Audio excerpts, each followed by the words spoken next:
Estamos estudando a Epístola de Paulo aos Efésios, né? E nos nossos estudos nós estamos agora já nos encaminhando para um dos últimos ensinamentos do apóstolo, e portanto estamos já na fase final do estudo dessa epístola. E eu convido, portanto, os irmãos a abrirem a Bíblia na Epístola de Paulo aos Efésios, no capítulo 6.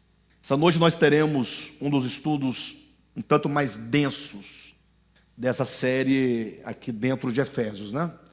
Um tanto mais complexo, não exatamente pelo conteúdo em si, embora o conteúdo traga algumas dificuldades, mas eu me proponho a esclarecer ponto a ponto aos irmãos, o que certamente vai dissipar a complexidade, mas é tanto complexo em virtude daquilo que foi trabalhado em nossas mentes durante muitos anos.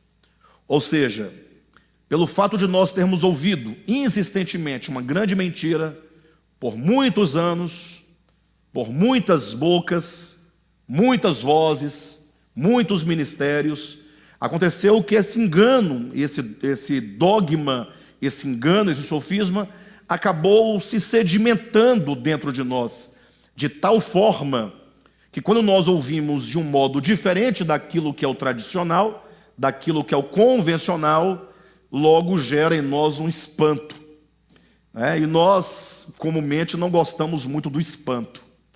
Nós gostamos daquilo que confirma aquilo que nós já ouvimos, confirma aquilo que nós supostamente sabemos. Nós não queremos a dificuldade do novo, porque todo novo vai requerer mudanças, né? Todo novo, ele traz, de certo modo, uma revolução dentro de nós. O novo exige que nós destruamos, que nós abramos mão de toda a estrutura que fora gerada e temos que começar de novo a construir um novo entendimento. Mas lembrem-se que o espanto diante do novo é o princípio fundador da filosofia. Entenda a filosofia não nos termos acadêmicos, mas no sentido de a filosofia ontológica natural do próprio homem, que é quando o homem ele começa a se despertar para o conhecimento, quando o homem começa a perguntar, quando o homem perde a capacidade de perguntar o que é isso, quando o homem perde a capacidade de perguntar como pode ser isso, essa pessoa está morta, né? Ela se equivale neste momento aos animais que, a despeito de estarem em contato com o mundo, mas para eles não há mundo e, portanto, não há espanto, para eles não há pergunta, eles apenas usam do cosmo enquanto um suporte de sobrevivência. Por isso que os cachorros sempre vão ser cachorros, eles nunca vão evoluir, nunca vão mudar, nunca vão construir, porque eles não têm essa capacidade que é própria e única dos seres humanos. Tratando de todos os seres da terra, o homem é o único ser com a capacidade de se espantar diante do novo, diante do inédito, e de então começar a perguntar, né? Então, a complexidade do que nós iremos hoje existe em maior medida porque nós vamos olhar esse texto por um ângulo que talvez a maioria dos cristãos nunca olharam, nunca perceberam, tá bom?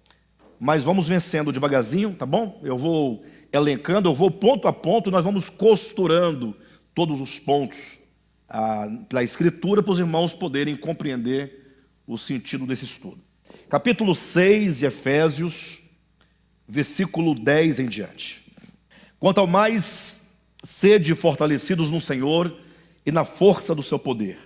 Revesti-vos de toda a armadura de Deus para poderdes ficar firmes contra as ciladas do diabo, porque a nossa luta não é contra carne e sangue, e sim contra principados e potestades, contra os dominadores deste mundo tenebroso, contra as forças espirituais do mal nas regiões celestiais. Vamos ler até aqui. Se a gente tiver tempo, a gente lê um pouco mais, tá bom? Amados, antes de nós entrarmos propriamente nesta porção, haja vista que nós já falamos sobre os fundamentos do que queremos dizer no último estudo da semana passada.